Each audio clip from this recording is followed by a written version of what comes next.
I thought I would show you a process of me creating a similar painting to this one I did yesterday.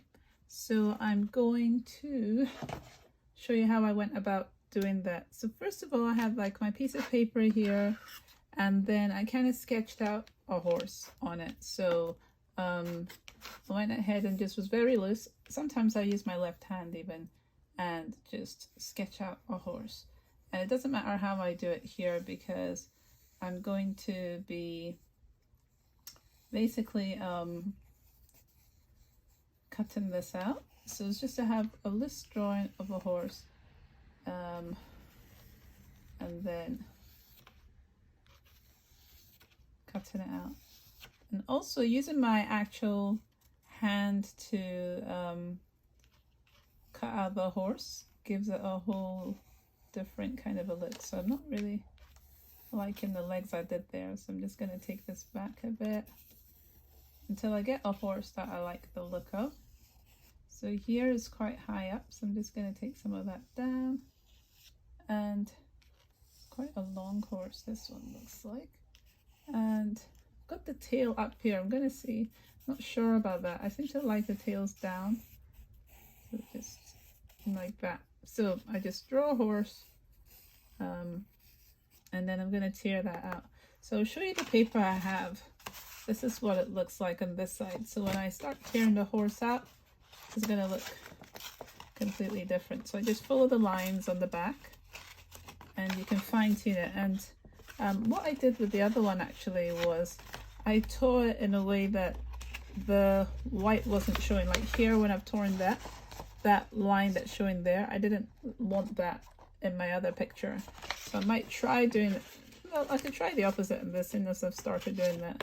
And then what will happen is whatever colors I use will actually help to outline the horse. So it depends on what I'm going for, but I don't mind. So basically, cut this out.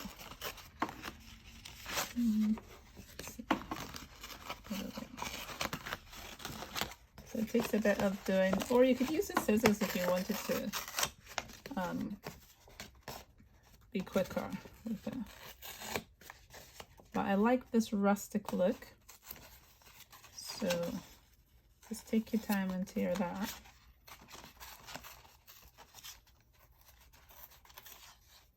And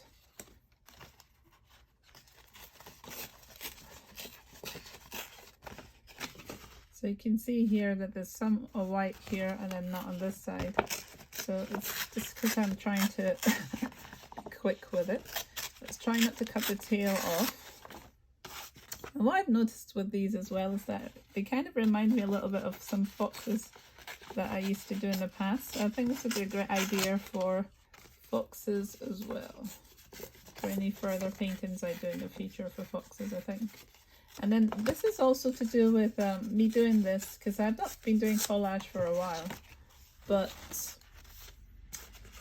the horses, something has sparked it in me to do it like these collages, just because I like the colors of the paint being quite textured and things. And so when I paint this, then I tend to lose it in a painting. So I wanted to do it in a way that I actually keep the pattern of the horse that's on it and keep that colorful element. So you can see there the horse, isn't that cute? And so then the background can be in different, you can approach this in different ways. So you can go ahead and possibly paint the background a very plain color, or you can make it quite haphazard and then glue this on. But what I'm going to do is glue this on, and while that is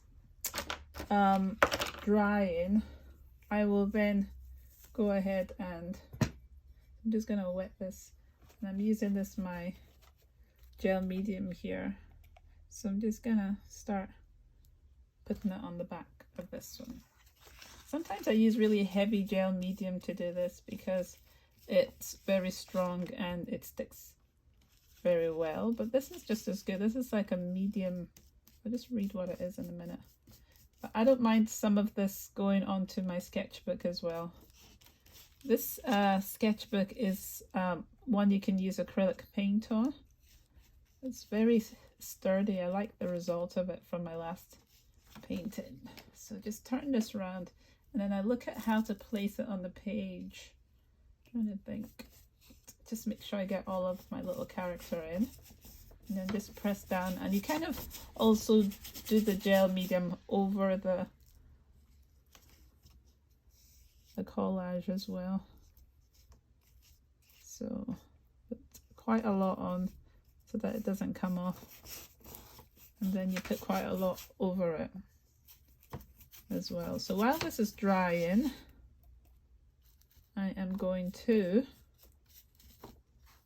decide what colors I'm going to use on this, and then I've put some on the background as well, which helps to seal in the paper and add a layer where it doesn't sink, the paint doesn't sink into the paper too much, because you have that layer as well. So I just use it all over. There's so many ways you can go with this. You can make it very simplistic. You could have used this collage and then you use watercolor, pencils only, a whole load of stuff. So while this is drying, I am going to go ahead and start putting my paint out for what I'm going to use.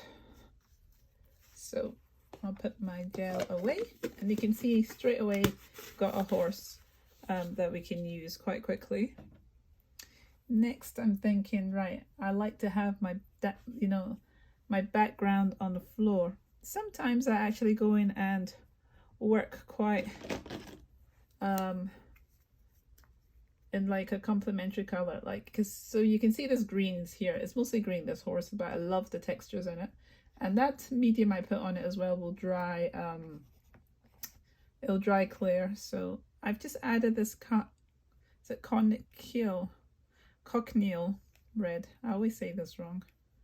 So, and then I'm gonna put, so what I'm doing is, to save time for myself, I'm just putting the colors straight on and mixing them. These are warm colors I'm now putting on. And what I'll do at the end of this is, once these under textures are on, I will start building the layers of the fields around my horse, or whatever the background is supposed to be. So right now I'm just going to take my time, and I love doing this because it helps me to see my character, the contrast. And so I've just thrown on those different colors, warm colors now. I think green is considered a cool color, so that's also the green and the red, and kind of the brown there is like making this stand out quite a lot. So I'm going in between. And before I used to think, if I paint around my horse, but that's going to, I mean, I never really do it gently, so my horse is going to get some of those colors on it. So you can see that there's some edges already being covered, but that's fine, because then that helps to bring the horse together with everything else going on. So I'm just going to cover the whole background with that. Then I'm going to come in with some white to go back and highlight around my horse, I think. And then I can go over it with some green again over my horse to get some of its colors back if it's not working. So you can see how standing out so strikingly against this background. So let's just put some up there. We can make its neck a bit more slimmer. So yeah, cool. What I'm going to do next is letting this dry a little bit. I'm going to wash off my brush. Or do I want to wash off my brush? I'm trying to think if I'm on tip, because I'm going to add a deep yellow, because sometimes when it's wet you get really nice mixes. So I do usually work wet on wet, actually. I don't know what I'm talking about. Waiting for some bits to dry. So I start mixing in some colors sometimes, and then that changes what's in the background for me and starts to give it some interest. Yeah, I'm going to add some white actually, but I'll just hold off on that a minute. Recently, whenever I've been going to the shop and I've been trying to take my paints in, for some reason the last 2 times I did that, I forgot my white. And what I realized is that I seem not to be able to paint without white, which is not funny actually, but you'd think I'd have done that, but it was horrendous. Basically, I tried, I was like, okay, I'm going to be creative. I'm going to work without the white and let's see what we can come up with. And I didn't really like the results that I got. So, ooh, very noisy paint. So yeah, now I'm adding some of the white and you can start to see the kind of, the more of the yellow and the red mix coming out. So this looks like it might be a sunset horse. Usually I do blue skies like this one, which I'll just show you here. But I think this might be a sunset one just because I've been heavily influenced by the red in the background. So I'm just mixing it around, taking bits and adding them to other areas, taking back there. It's a sunset horse. I love the drama actually that this is causing. And just keep on mixing and mixing. Looks so good. So I'm mixing it in and I mix the white into it and making areas lighter and lighter. So at some point I will start to put in foliage and stuff. But I like this mixing on the actual painting thing.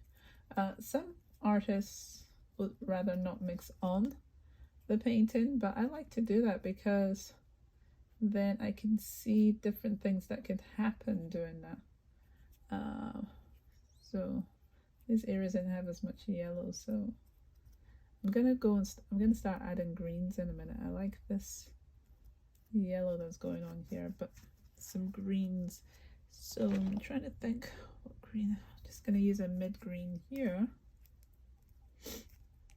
And so these simplistic horses, I've been wanting to do horses for ages and I haven't. And recently I just thought I'm just gonna go for it because I have so many ideas how I want to do my horses, similar to my stags, but at the same time not. And when I start something new, I think what I've noticed I do is I experiment with something that I've not done that much of recently, or like try a new technique and things like that. So I think I've noticed that that's what I've been doing. So there's greens and things here. It's becoming very muddy and strange colors up there. But eventually I will add some more greens. The layers will get more and more interesting. So I'm gonna leave, actually I'm gonna add a bit more green up here. Just interrupt this area. This has got more of the yellow down here, so. And then I'll let it dry and I'll see what happens next. Sometimes I have paint on my brush and I just don't want to let it go. I just want to keep using it up. That's my problem that I have, I think. I'm going to wash my brush off. So there's a little bit of a landscape starting to happen on this. What I'm going to do next? What am I going to do next? I might use some of my, let's see, some of my pastels I've got here and start doing some details on my horse. I might use some of the blue actually and start putting some mane in here. Blue. What's this? Yeah. So I always try and do a contrast of things. So like this one here, the ears.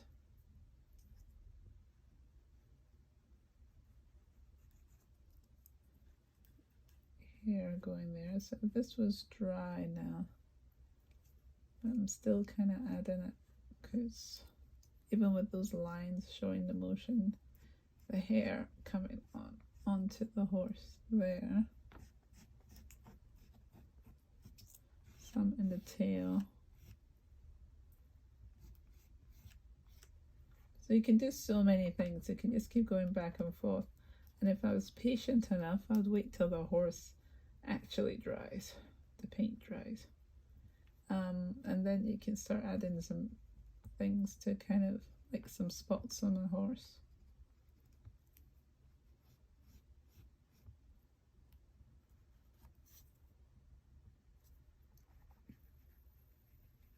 So I'm starting to draw some of the details. Not too much, just enough to make you know, right, this is a horse. So I really like that.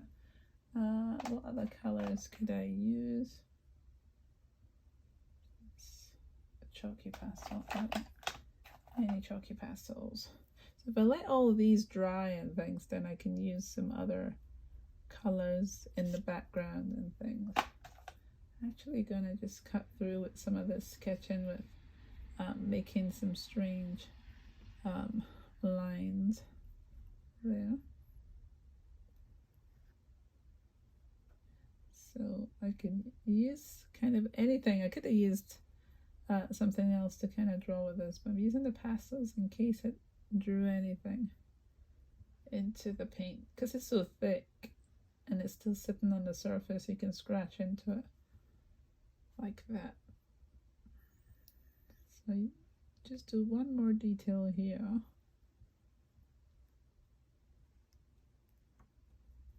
Just clean that off.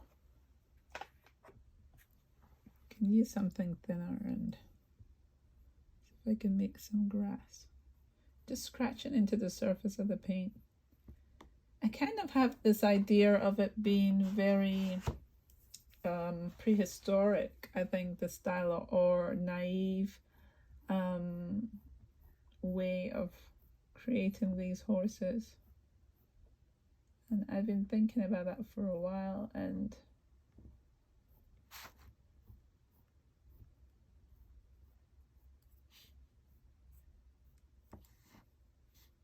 so just put some details of grass.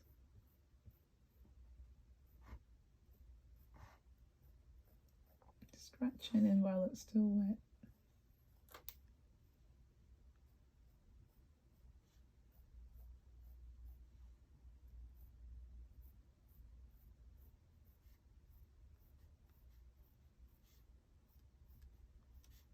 How satisfying is this? It's just cutting out that color. That's already inspiration from work you've done before. If you've got, I mean, this painting, basically the way I've cut that out was from, sometimes when you're painting, you can have like this here, you could have bits of paint that you've mixed and you can put back onto even your palette. You can tear it up and you can make something so colorful from that, and then build the layers once the background is dried and everything. So yeah, I think that that's pretty cool. I don't want to give it an eye or anything because I want it to be quite abstract. So yeah, that's fun. I think that's where I'll leave it for today. I could add more yellow in here and everything, but it's got to dry. And yeah, I will get back to creating some other work. Oh, just had an idea, sorry. Just gonna put some, I love shapes and patterns. So I'm gonna put some circles up here. How far can I go? It's drying a lot slower than I thought it would, actually. So I have the opportunity to create these negative shapes on the actual painting. And I could probably put more in here if I was really trying to push it to a childish element. I could put clouds in here, scratch through to do that as well, but I don't really want to do that. So I like that plain background, and then colorful plain surface background, and then scratched into these, added a collage. So yeah, that's fun. And I will see you in my next session. Bye.